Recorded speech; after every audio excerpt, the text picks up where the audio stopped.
Hi everyone, I'm Celeste. Welcome to my YouTube channel. Today I'm here to share with you some of the books that I'm hoping to read in the month of February. And the temperature has been much warmer than it was last week. Last week we had a day where it was 0 and below 0, so that was quite chilly. But it has gone up into the 40s today, so I'm looking forward to having a walk with my son later this afternoon. But I thought I would just share with you some of the books that I'm hoping to read in the month of February. And please let me know in the comments below if you've read any of these books and what you think of them or your impressions, hopefully positive things. So the first book is an absolute classic by a favorite author of mine, and that is Rebecca by Daphne Du Maurier. And I've picked up this really gorgeous hardcover edition of the book. I did have a small trade paperback edition of this, and I did read it years and years and years ago. I'm talking like at least 20 years ago.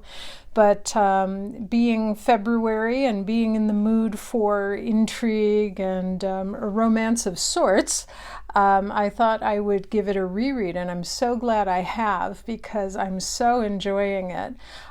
This particular edition is the 80th anniversary edition that was published by Virago. Daphne Du Maurier's novel was first published in 1938, and then this 80th anniversary edition came out in 2018. And it is a hardcover, and I don't know if you can tell in this light, but it's inscribed with the R for Rebecca, the embroidery that's been done in the linen. It's just stunning. And then all of this is gold foil, and also on the spine with the R, and then on the back as well. I think it's just absolutely stunning. I love this edition. So yeah, the first time I read it straight through, just kind of like a novel. I was fairly young when I read it, and I enjoyed it very much, but for some reason this time around I'm really, really loving it. It's almost like it's a different novel, or I'm a different person than the last time around. I think that this does begin in early spring, perhaps even February. I was trying to find the place where it says February, but I couldn't locate it this morning. But I know that it's early spring. She meets Max de Winter on holiday at Monte Carlo while she's acting as a companion in the company of Mrs. Van Hopper. And yeah, so several months after that, when they marry, they're coming back to Manderley, and it's May. So I know that the book begins in early spring. And there are just so many classic motifs with this book. The blood red rhododendrons at Manderley, for example. I put a few notes on paper here that I wanted to share with you, just my general impressions. There's quite a bit of gaslighting at the beginning of this. Max seems quite cruel in a way, and I quite honestly don't remember much about the ending. So I'm reading it as if for the first time. I know, it's hard to believe. Everybody knows what happens in Rebecca, right? But I don't know. So Du Maurier's prose style is just chef's kiss. I love her prose style. Du Maurier's prose style is like almost a sorceress's incantation. That's how I would put it. You know, the poet Sylvia Plath, I think, is quite similar in that sense, in that it's incantatory. You become enveloped in this veil or this dream, and she just draws you in with her language, right? She has this very odd, unique, dreamlike turn of phrase, and I'm just going to give you an example of that, of her rhetoric. So this is in a chapter about a quarter to an eighth of the way in, maybe, where she first arrives at Manderley, and she's very nervous, and she's going to meet the staff. And so she's meeting everybody, and Max says, "This is Mrs. Danvers," and she's introduced to her. So the heroine is standing there, and it says, "I'm a slim, awkward figure in my stockinette dress, clutching in my sticky hands a pair of gauntlet gloves." There's iambic pentameter in that. There is just this sort of sonnet-esque turn of phrase. It's very poetic language, the cadence of it. "Clutching in my sticky hands a pair of gauntlet gloves." And Daphne Du Maurier does this in most of her best novels, I think, and it's just a style of rhetoric and cadence that just draws you in. Her language is truly stunning, her prose style. And of course, the story is so suspenseful. It's a real page turner, and gorgeous edition from Virago here. So yeah, who doesn't love a good Daphne Du Maurier novel, right? So I thought I would start off February right by reading Rebecca. And then I also took this one down from my shelf. I've had this one for quite a few years, but I've never really dipped into it before. And since I'm rereading Rebecca, I thought I would also pull this down as a sort of companion volume. And this is Daphne Du Maurier, The Rebecca Notebook and Other Memories. And there is a picture of Daphne Du Maurier on the back. Isn't that just a lovely photograph? And so this I picked up at a secondhand store years and years ago and have never really looked at it. And I thought the entire thing was a notebook of during the time that she wrote Rebecca, Daphne Du Maurier keeping a journal. But actually only the first maybe 20 or 30 pages are devoted to that. It's quite interesting though. And then the rest of it is actually a collection of her early short stories. So there's like 8 or 10 short stories by Daphne Du Maurier in here, and then a selection from her memoirs, and at the end there are actually 3 poems. So it's sort of a miscellany or omnibus or commonplace book, and I've really had fun reading this. I keep it by my bedside table, and I'll read a few chapters of Rebecca and then dip into this a little bit. And the section that's entitled The Rebecca Notebook is very revealing. If you've ever looked at Agatha Christie's secret notebooks, which aren't so secret anymore, but it sort of gives you an insight into her structuring process for her novels. And she goes chapter by chapter. I'll just hold it up to the camera for you. It's sort of a synopsis about what she wants to cover in each chapter. And then she goes into why she wrote it. And she adds an article that she wrote for a magazine, very interesting, called The House of Secrets. That's this here.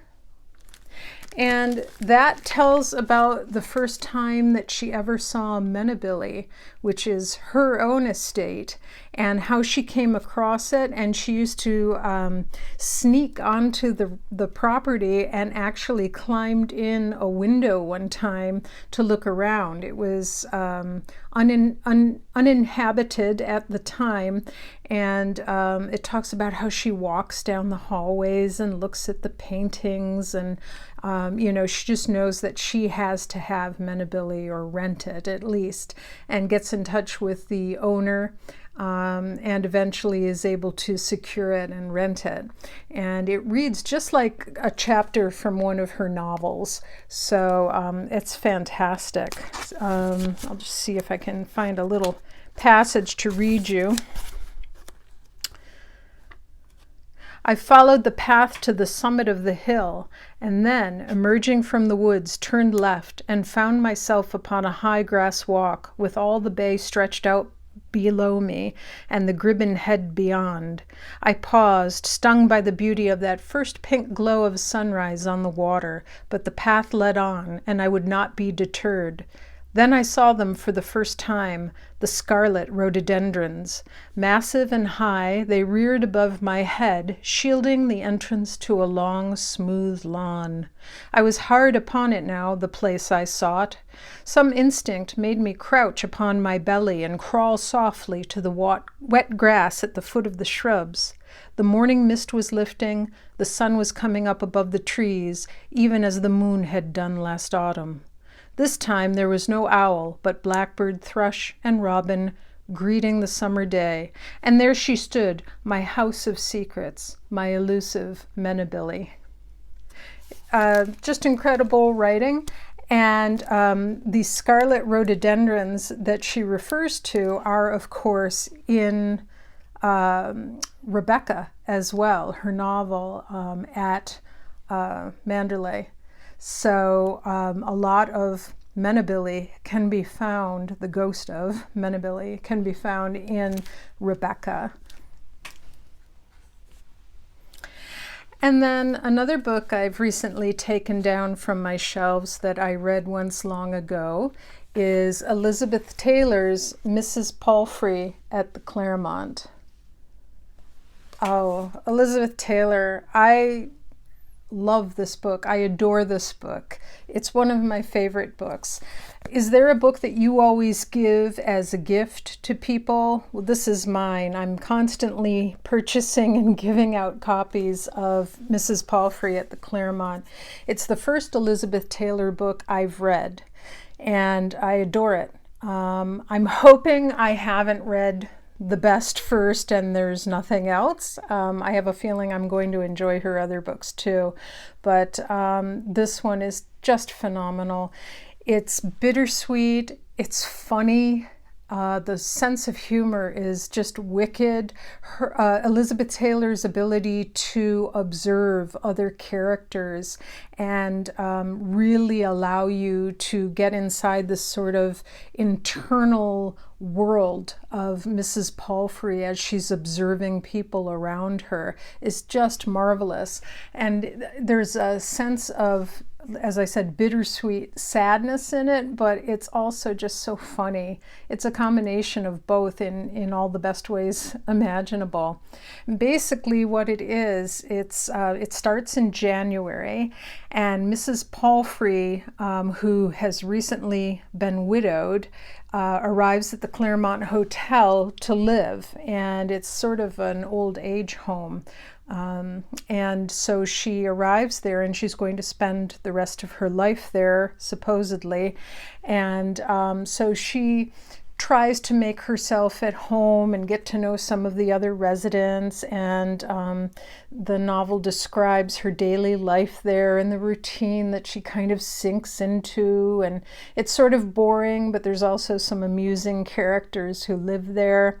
Well, one day she's out going for a walk on an errand for one of the other residents, and she falls and skins her knee. And she happens to do that right in front of the basement apartment window of a young man called Ludo Myers. And Ludo is a struggling writer, and he goes to write at Harrods every day. So he doesn't work for Harrods, he works in Harrods at a little table writing, and in their coffee shop, I think. And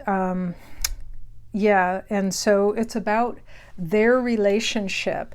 And I think it's so suitable for February, and in terms of reading it as a book about love, because there is a unique relationship between Laura Palfrey and Ludo Myers, and it's slightly romantic, even though she's elderly and he's quite young, and even though another person comes into the picture. It's love in all the best senses, and I adore this book. I just adore it. And I especially love this sort of watercolor illustration. Again, this is another Virago book, so if you have a chance to pick up Mrs. Palfrey at the Claremont, do. It's wonderful. Another book that I'm enjoying this month is Bridget Jones's Diary, and that is by Helen Fielding. It's a novel, and who doesn't know Bridget Jones's Diary? It's very funny, very heartwarming. Bridget starts her journal in January and goes through the year, and she is obsessed with her weight and finding romance and her work and how she's kind of a misfit, and everything's an awkward situation for her. And and then it's about her meeting several different men throughout the year and the relationships that she has with them and the romance that develops.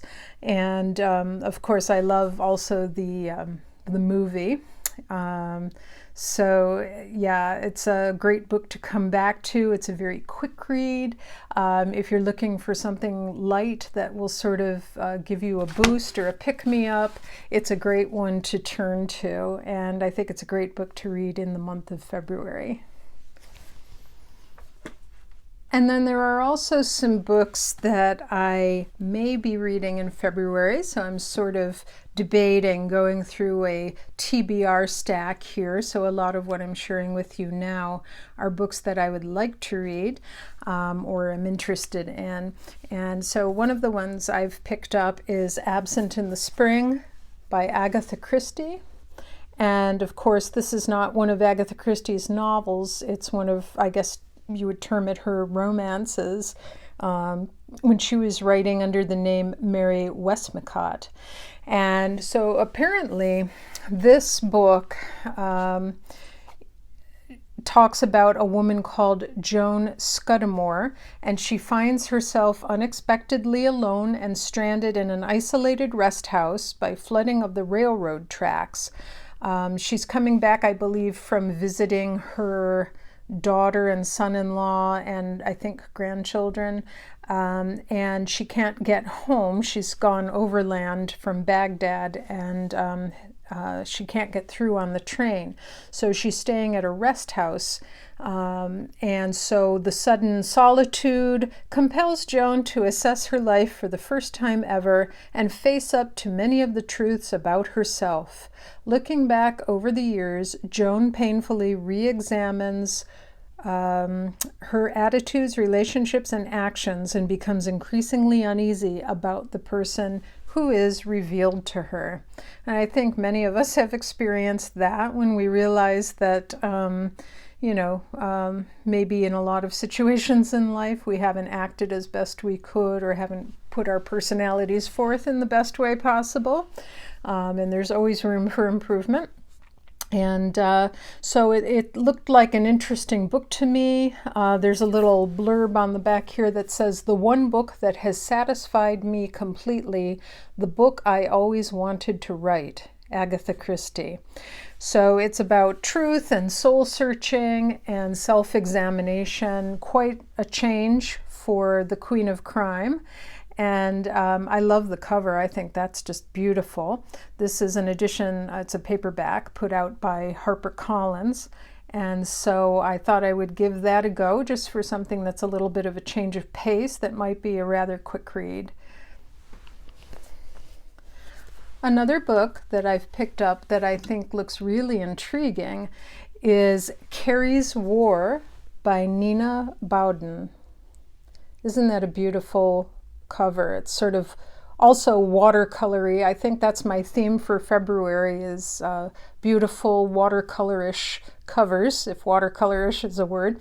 It's also a Virago edition. And I know, actually, I think it's April that Virago will be putting out a new anniversary edition of this book. It might be a hardcover even.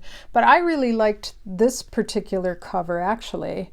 And this edition has a foreword by Michael Morpurgo, who I believe did Warhorse. And so what this is about, it was written in 1973, and it is an English children's novel set during the Second World War.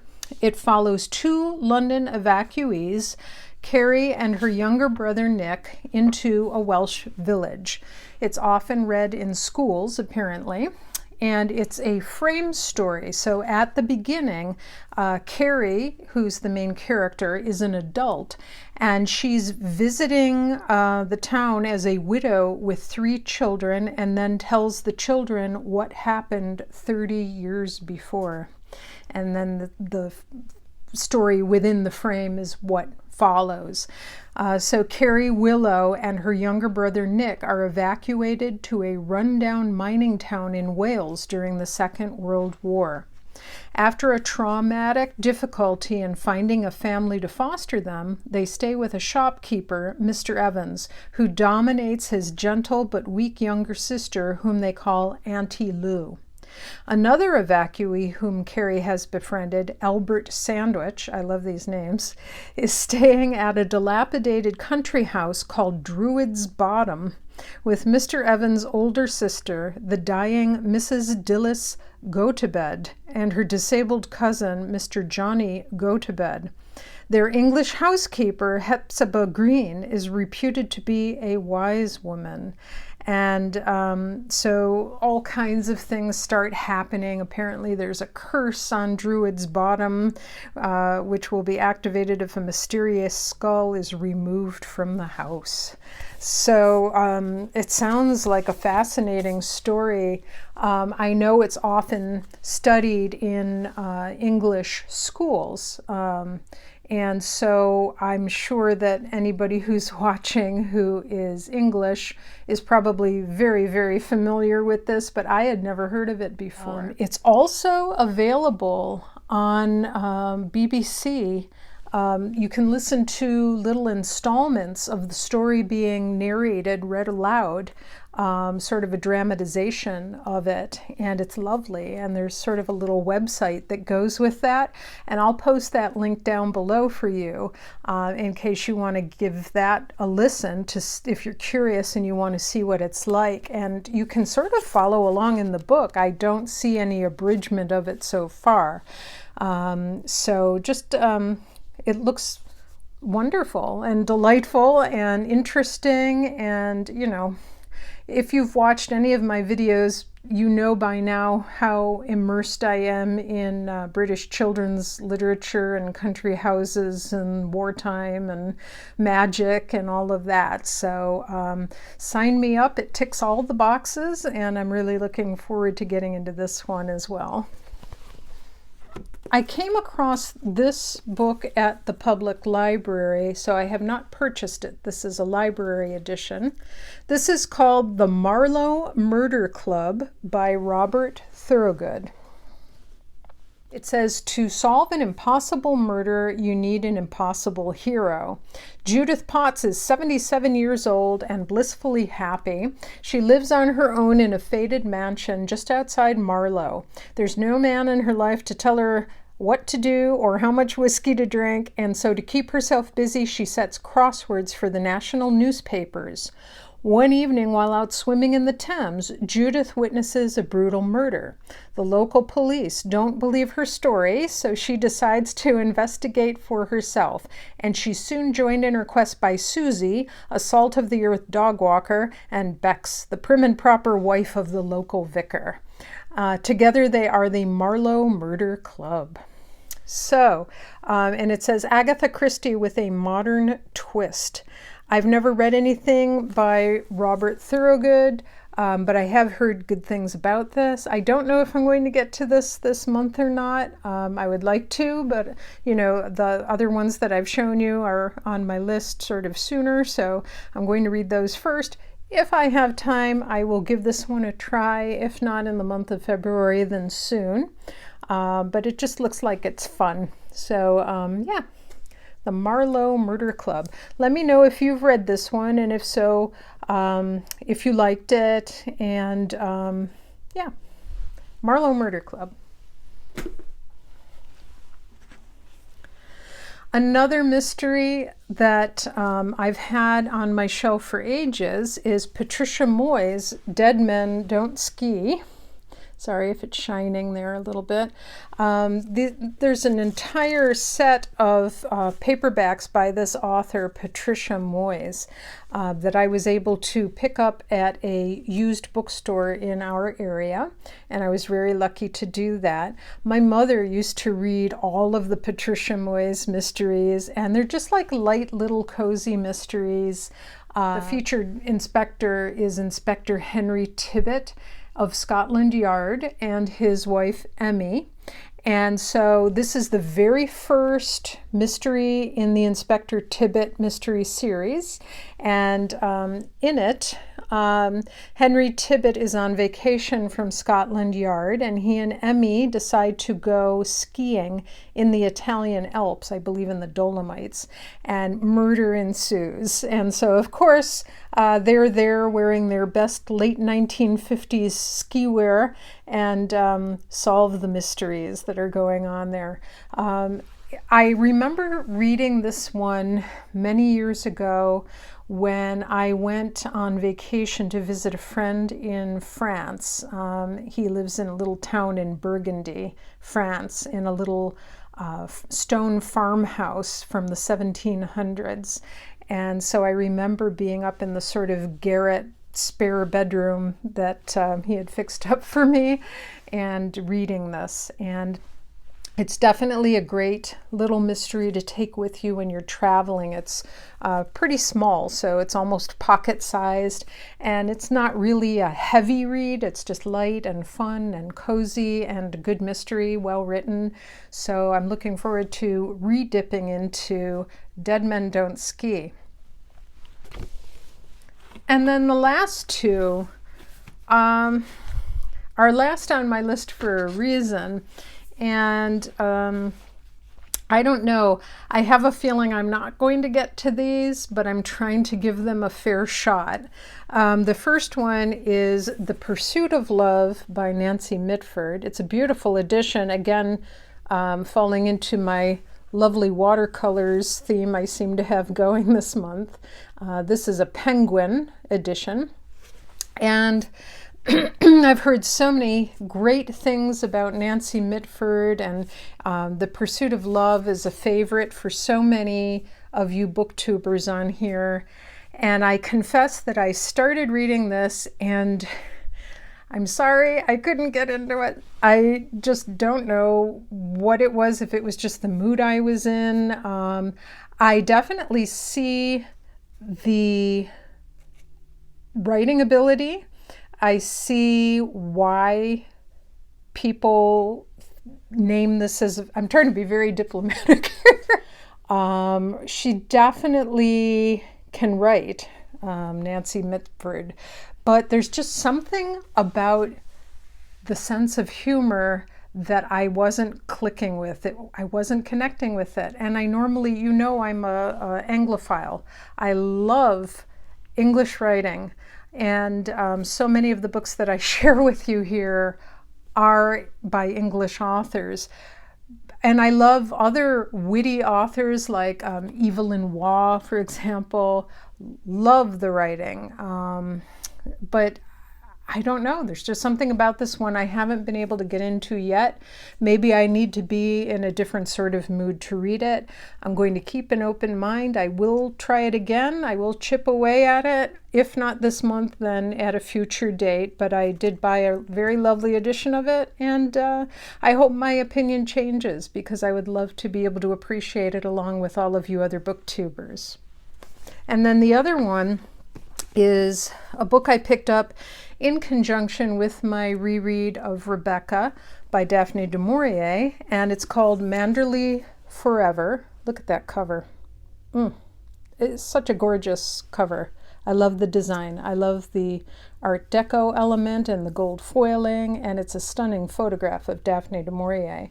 So this is Manderly Forever by Tatiana de Rosnay, and this is reputed to be one of the best books about Daphne du Maurier and about Manderley, and I was really, really looking forward to this being another companion read to keep on my bedside table.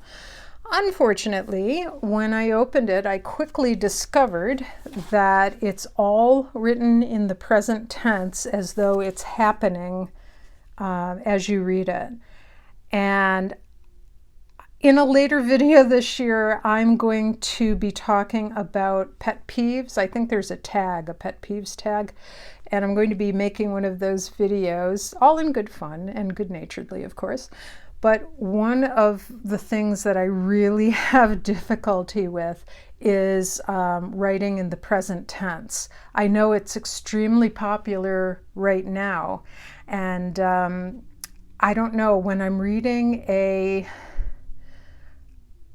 biopic of someone I love, I want to read it in the past tense. And I don't know if that's logical or not, but you know, everything's already happened, so I don't want a suspenseful blow-by-blow account as if it's happening right this minute. I find that really irritating and annoying. It's me, not you, but I really am having trouble with it for that reason. And I love, love, love Hilary Mantel, and I loved watching the series Wolf Hall, but I had the same issue with reading Wolf Hall because it's also written in the present tense, and the same with Hamnet, which is Maggie Farrell, and anything else written in the present tense that way. In my own unique opinion, and it's probably just me, I think the present tense needs to be reserved for very specific situations, and writing a biography about someone who's passed away, I don't think is one of them. I don't think it adds to the suspensefulness. I don't think it adds to my understanding of Daphne du Maurier. Maybe I'm just very, very much a classicist and conventional, but I prefer to read my biographies of famous people using the past tense. That's just me, but I do have this, and I'm hoping to learn from it. And there is a little section in the middle that has some great photographs, so of course I'll look at those as well. And I may just dip in and out of it here and there to learn a few facts about Daphne du Maurier.